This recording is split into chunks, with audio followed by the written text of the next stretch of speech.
Porto Alegre, capital do Rio Grande do Sul. Território de encontros e desencontros. Terra de um rio que não é rio, que é chamado de rio, mas é Lago Guaíba. Terra Nova, Terra do Sul. Campo de inspiração para poetas, contistas, romancistas e cronistas. Espaço inventivo, província capital. Porta de entrada para quem quer conhecer o sul do Brasil.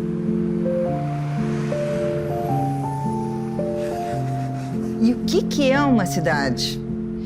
E eu sempre penso que uma cidade é uma atmosfera. A cidade me influencia, primeiramente, porque ela acalma a minha excitação. Tá? Quando eu estou numa cidade que eu não moro, uma cidade que eu visito muito de vez em quando, ou que eu fui pela primeira vez, existe uma excitação, uma alegria e uma descoberta, mas que eu saio um pouquinho de mim, sabe? Meu olhar vai para fora. O que Porto Alegre significa para mim? É útero, é retorno, é não precisar me preocupar com a cidade, porque eu volto para dentro, eu olho para dentro, eu tô calma, eu tô segura, eu tô protegida, eu sei onde é que eu me encontro. É nesse sentido que eu acho que a cidade me influencia. Ela diz, olha, tu voltou para casa, tu tá em casa.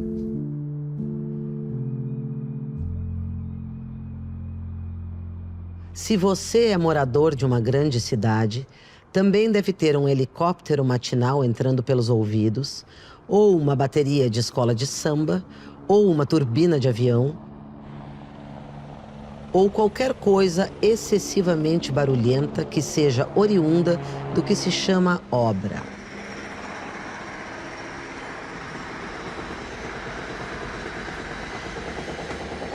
Metrópoles estão em constante construção. Silêncio, estamos em falta. Obras são efeitos colaterais do progresso. E o barulho faz parte do pacote. Não se ergue um edifício aos sussurros. Deveríamos estar cercados por jardins, margens de rio, praias abertas, mas vivemos confinados entre quatro paredes que, de certa forma, aleijam a inspiração. De poético, me restou apenas a chuva. Quando chove, a obra para. Quando chove, o helicóptero some. Quando chove, o silêncio me pisca o olho. Aproveita a trégua e me escuta. E eu não consigo escrever uma linha fora da minha casa. E não é nem só fora de Porto Alegre, fora da minha casa. Fora da minha casa. Toda a minha casa é o meu escritório. Ali eu estou cercada dos meus livros, da minha referência, das coisas. Tô perto da minha própria melancolia, do meu próprio pensamento. É um ninho mesmo. Eu nem sei, é tão difícil a gente falar nisso sem suar piegas, mas essa é Porto Alegre. E claro, o que é uma cidade também? São as pessoas. Então é saber que se eu estou com uma dúvida, eu estou com uma coisa mal resolvida dentro de mim, que eu sei que se eu encontrar com uma amiga que me conhece pra caramba, eu vou pegar um telefone, a gente vai se encontrar uma hora depois e esse encontro vai me botar no eixo de novo e lá vem a criação de novo, sabe? E aí eu retomo o fio da meada. É nesse sentido que Porto Alegre influencia. E quando eu falo atmosfera, é a atmosfera da cidade no sentido que Porto Alegre não é uma cidade super festiva. Ela é uma cidade mais melancólica. Eu vejo Porto Alegre assim, cada um vê a sua própria cidade. Eu vejo ela mais melancólica, eu vejo ela mais poética, algumas vezes mais careta. A gente fala em Porto Alegre e pensa em frio, né? Frio traz para dentro, traz para o fogo, traz para o vinho e traz para a gente mesmo, né? Traz para o amor, traz para o sexo, traz para o quarto. Então, eu acho que nesse sentido, sabe, eu gosto de escrever em Porto Alegre, porque ela eu escrevo sobre relações humanas, né? Basicamente, se pensar nas minhas crônicas, é tudo sobre relações humanas. É medo, é paixões, é solidão, é a nossa conversa interna. Então, nesse sentido, Porto Alegre me abastece de eu mesma, sabe? Que eu preciso para escrever. Porque escrever é, sim, uma atividade egocêntrica, né? É muito a gente com a gente mesma, e o nosso material é a nossa existência, são as coisas que a gente sente. A gente tem a tendência a desprezar esse autocentrismo, né? Você ficar autocentrado. Isso tudo a gente considera uma coisa ruim, mas para quem escreve, não tem como. É o eu em movimento na hora que a gente está escrevendo. Que lugar no mundo é melhor para se estar? Na frente de uma lareira com um livro estupendo, em meio a um estádio lotado vendo seu time golear, num almoço em família onde todos estão se divertindo, num final de tarde à beira-mar, deitado num parque olhando para o céu, na cama com a pessoa que você mais ama. Difícil bater essa última alternativa. Mas onde começa o amor, se não dentro do primeiro abraço? Alguns o consideram como algo sufocante, querem logo se desvencilhar dele. Até entendo que há momentos em que é preciso estar fora de alcance, livre de qualquer tentáculo. Esse desejo de se manter solto é legítimo, mas hoje me permita não endossar manifestações de alforria. Entrando na Semana dos Namorados, recomendo fazer reserva num lugar aconchegante e naturalmente aquecido, dentro de um abraço que te baste.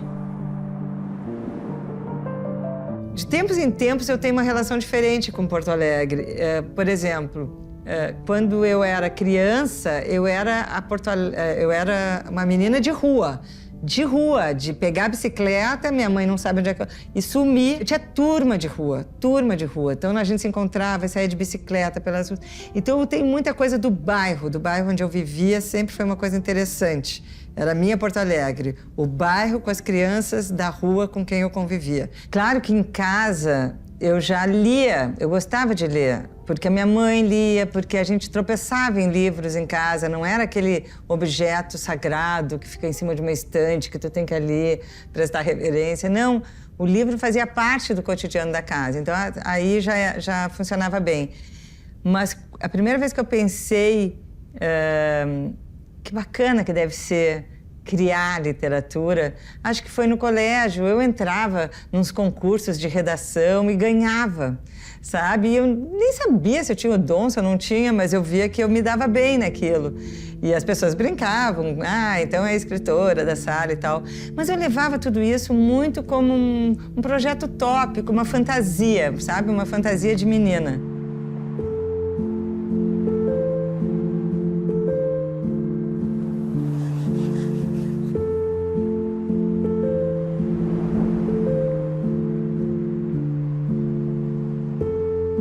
Conversando outro dia com um senhor saudosista, ele me contou que quando sua filha tinha uns 10 anos de idade, ele costumava pegá-la pela mão e propunha: "Vamos dar uma volta na rua para ver o que a vida oferece." Tanta gente aí esperando ansiosamente para ver o que a vida oferece, só que não sai de casa. E quando sai, não tem o olhar curioso nem o espírito aberto para receber o que ela traz. Infelizmente, já não caminhamos pela rua, a não ser num ritmo acelerado, com trajeto definido e com o intuito de queimar calorias. Marchamos rumo a um melhor condicionamento físico, o que é um belo hábito, mas flanar, não flanamos mais. Não passeamos. As ruas estão esburacadas, há muitas ladeiras, o trânsito é barulhento e selvagem. Compreende-se. Mesmo assim, a despeito de todos os inconvenientes, é preciso dar uma chance à vida, colocando-nos à disposição para que ela nos surpreenda. Eu acho que as mídias digitais, não é que elas afastaram as pessoas da literatura, porque quem já amava a literatura continua tendo uma relação bastante profunda com livros, né, e com o saber. Mas para a nova geração que está chegando aí, é uma outra forma de saber. Que eu também não quero demonizar, é uma outra forma de saber, tá? De repente o livro passa a ser um objeto obsoleto e vão buscar informações de outras maneiras que eu talvez não consiga, não esteja preparado, não queira simplesmente. Mas o que eu acho que as mídias digitais estão fazendo é nos separando de nós mesmos, do nosso tempo para se ouvir, do nosso tempo para se ler, daí falando metaforicamente. Uma necessidade de estar on, de estar ligado, de estar... aquela velha história, né? De não perder nada e a gente perde, óbvio, porque é uma avalanche de informações por segundo e isso acho que causa muita ansiedade, muita angústia, deprime, baixa autoestima, porque daqui a pouco a gente quer se ver dentro de um contexto que sempre vai ser um lugar pequeno, diante de tanto que é ofertado. E aí eu acho que talvez as pessoas estejam um pouquinho confusas. Eu não sei se a gente ainda está se permitindo parar e dizer: puxa, quem eu sou? O que eu quero? De que eu gosto? Eu preciso me disponibilizar para tanto? Será que eu não posso me disponibilizar para um pouco menos e ainda assim ter uma vida plena, legal e satisfatória e deixar minha marca no mundo? Sei lá, tá todo mundo querendo carimbar tudo. Mas pode ser, eu admito que é uma visão nostálgica minha, mas é como eu vejo. Alguém me disse: se você acreditasse em reencarnação, nada disso te ocuparia a mente. De fato, não acredito, e mesmo que esteja enganada, de que me serve a eternidade sem poder comprová-la. Se sou um besouro reencarnado ou se já fui uma princesa egípcia, que diferença faz? Minha consciência é que me guia, não minhas abstrações. Sou quem sou aquela que pode ser lembrada. Não me conforta ser uma especulação. É provável que ainda não tenha nascido aquele que será o último a me recordar, a rever minhas fotos, a falar bem ou mal de mim. Nem tive netos ainda. Qual será a data de minha morte definitiva? Não será a do meu último suspiro, e sim a do último suspiro daquele que ainda me carrega na sua lembrança afetiva. Ou no seu ódio por mim, já que o ódio igualmente mantém nossa sobrevivência. Cafajestes e assassinos também se mantêm vivos através daqueles que lhes temeram um dia. Meu processo de criação é bem caótico. E pode ser caótico porque eu sou uma pessoa internamente muito organizada e muito responsável. Sou aquela que jamais deixa de cumprir um prazo. E eu escrevo, reescrevo, reescrevo, reescrevo e reescrevo mais um pouco, sabe? Sou muito CDF, assim, no meu trabalho. Mas processo mesmo é uma palavra que não me define. As pessoas têm uma ideia do escritor boêmio, né? Do escritor que atravessa a madrugada escrevendo. Eu sou o contrário disso. Eu acordo cedíssimo, 6 da manhã eu estou em pé. E é onde eu estou com a cabeça mais limpa e é onde eu escrevo mais, de manhã.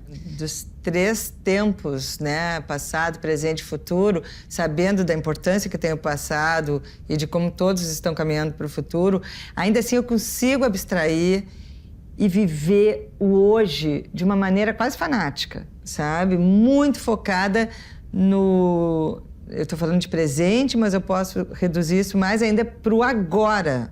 Então, assim, eu estou aqui falando e não existe mais nada lá fora. Quando eu estou escrevendo, é a mesma coisa. É difícil para mim eu me afastar muito de onde eu estou. E quando eu digo onde eu estou, não é só no lugar que eu estou sentada. É onde eu estou no momento da minha vida. É onde eu estou naquele instante. Quem que eu estou amando, o que eu estou sofrendo, quais são as coisas que estão me emocionando. Então, é nesse aspecto, eu acho, que o contemporâneo me afeta. E talvez por isso o diálogo que eu tenho com o leitor, ele é tão estreito. As pessoas falam muito comigo sobre isso. Nossa, Marta, parece que tu tá entendendo exatamente o que eu estou sentindo.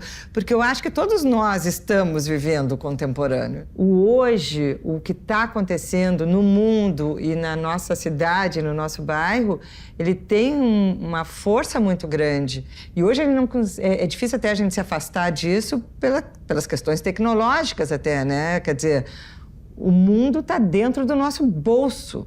Tá em cima da nossa mesa de cabeceira. Então, o contemporâneo hoje passou a ser o meu alimento. É o que me... É sobre ele que eu penso, é sobre mim dentro desse contemporâneo. Eu tenho a plena consciência de que nós estamos no meio de uma revolução fundamental para transformar o mundo.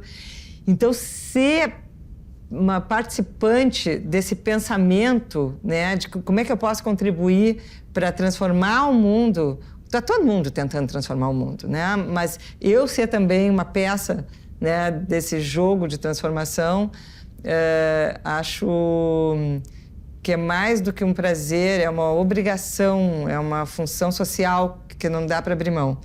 E sendo cronista, mais ainda. Porque eu não estou escrevendo um livro, claro que eu escrevo livros também, ficção, mas ser cronista nesse momento é fundamental, porque, assim, acho que está proibido ser neutro, está proibido não olhar para o que está acontecendo. E daí vem aquele papo, mimimi, assuntos chatos, politicamente correto, ninguém aguenta mais, tudo. Mas eu penso assim, se não fossem as pessoas chatas, entre aspas, que mundo que nós estaríamos vivendo? Um mundo onde as mulheres ainda não iam votar, um mundo onde a gente não ia enxergar negros na televisão e ter todo esse preconceito. Gente, nós precisamos hoje falar sobre tudo que está sendo falado. Marta Medeiros é conhecida como uma das principais cronistas brasileiras da contemporaneidade. O cotidiano, o amor, as relações humanas. Os temas de suas crônicas são leituras particulares da vida comum. Para Marta, escrever é também uma diversão. Marta é uma espécie de cronista da vida. A crônica, eu sei qual é o fim, é depois do 5º parágrafo. Eu tenho que terminar, porque o jornal não tem espaço para eu devagar, né? Então, ali é 5, 6 parágrafos e tchau. Então, isso, para o tipo de pessoa que eu sou, porque acho que para outras pessoas talvez seja mais difícil escrever crônica do que um romance. Isso depende, né, de cada escritor. Mas para mim, que sou uma pessoa acelerada, que gosto das coisas resolvidas, eu não sei viver em banho-maria. Eu preciso das coisas resolvidas pro bem ou pro mal. Então, a crônica me sacia nesse aspecto, sabe? Porque eu tenho que resolvê-la. E eu tenho que resolvê-la rápido. Então, por isso que eu acho que eu me dei melhor nesse gênero. Porque ele dialoga melhor com a pessoa que eu sou. Enquanto que eu não sou uma pessoa que consiga levar algo por muito tempo e navegar em águas que eu não sei como estarão amanhã. Minha relação com o tempo não tem nada de lindo para ser dito num programa sobre literatura, porque eu quero fazer logo meu trabalho para viver a vida. Eu sou uma hedonista, eu amo ócio, e isso faz parte do meu trabalho também. Que as pessoas não entendem. Eu preciso viver, eu adoro viajar, eu adoro estar bebendo um vinho com minhas amigas, eu adoro namorar, eu adoro esquecer do tempo, para depois pegar um naquinho dele, trabalhar e de tudo isso que eu vivi, transformar em alguma coisa que faça sentido para quem lê e para mim que escrevo.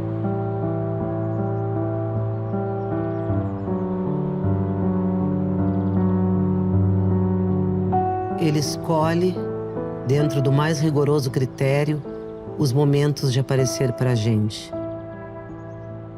Não sendo visível aos olhos, ele dá preferência à sensibilidade como via de acesso a nós. Eu não sou uma católica praticante e ritualística. Não vou à missa. Mas valorizo essas aparições como se fosse a chegada de uma visita ilustre que me dá sossego à alma. Quando Deus aparece para você, para mim ele aparece sempre através da música. E nem precisa ser um Nelson Freire. Pode ser uma música popular, pode ser algo que toque no rádio, mas que me chega no momento exato em que preciso estar reconciliada comigo mesma. De forma inesperada, a música me transcende. Deus me aparece nos livros, em parágrafos que não acredito que possam ter sido escritos por um ser mundano. Foram escritos por um ser mais que humano.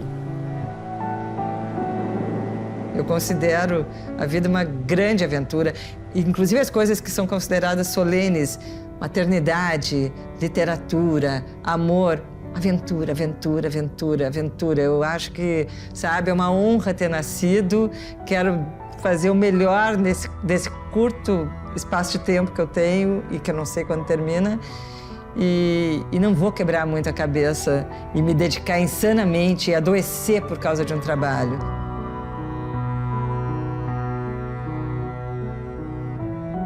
Da série Só Acontece Comigo. Estava parada num sinal da Avenida Ipiranga quando um carro encostou ao lado do meu. A motorista abriu a janela e pediu para eu abrir a minha. Era uma moça simpática que me perguntou: Marta, o certo é dizer perda ou perca? Hã? Ela repetiu: é perda de tempo ou perca de tempo? Como é que se diz? A pergunta era tão inusitada para a hora e o local, tão surpreendente, vinda de alguém que eu não conhecia, que me deu um branco. Por um milésimo de segundo eu não soube o que responder. Perca de tempo, isso existe?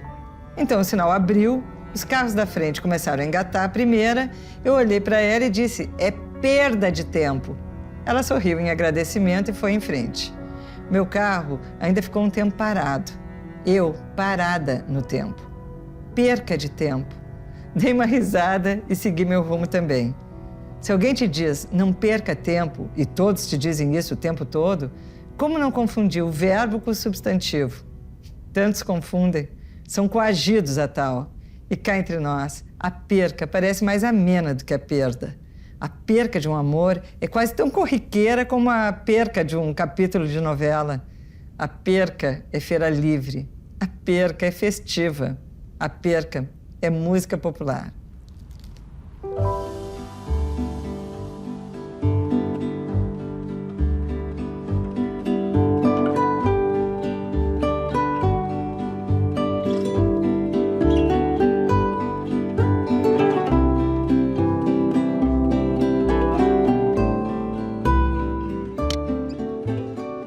Eu gosto de Porto Alegre, muitas coisas, mas talvez essa riqueza, essa pluralidade, né? Agora mesmo eu estava sentada ali na Alameda Central, percebendo o quanto é diverso, né, esse universo das pessoas que passam por esse lugar.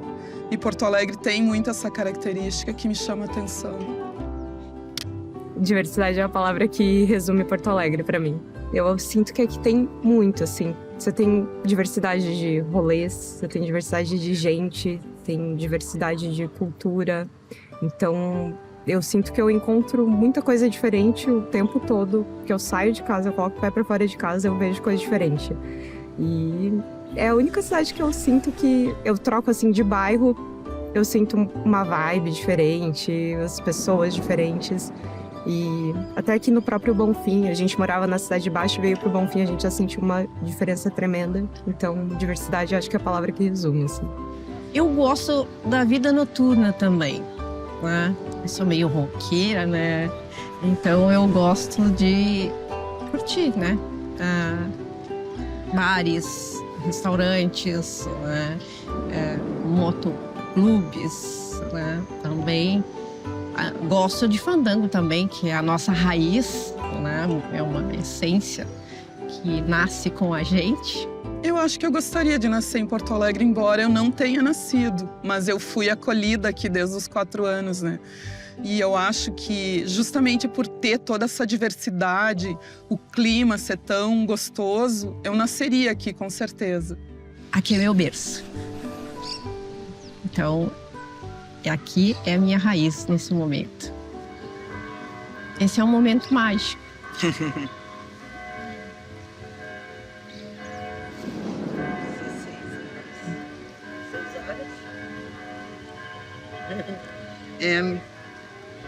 Anunciando a missa das 6. Não, 5h30. É a hora que os anjos estão abrindo as asas.